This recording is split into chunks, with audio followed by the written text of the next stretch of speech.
Sitten ihan tommonen pieni opetusvideo niinkin vitun yksinkertaisesta aiheesta kuin kaminan lämmitys. Meillä on semmoista pikku hässäkkää tällä leirillä, kun meillä on 2 telttaa, 1 kipinä Mikko. Ja nää saatanan kuljun runkkarit ei osaa lämmittää meidän kaminaa. Ne tulee sinne telttaan, ne vittu, ne tekee tätä. Ne kiristää, teillä on varmaan tuttu tää ääni yöllä. Tähän herää vittu kaikki! Koko vitun teltta herää tähän kilinää. Ei me olla kuljusta, ei me osata vittu mitään. Vitun timanttiliiga saatana. Sitten ne tulee ja katsoo.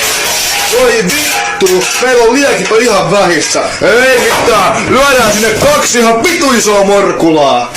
Sitten isketään ne morkulat sinne pönttöön, noin. Laitetaan morkulat pönttöön. Ja nyt tää tosta vähän pikkupuuta. Noin. Meillä on ne morkulat pöntössä.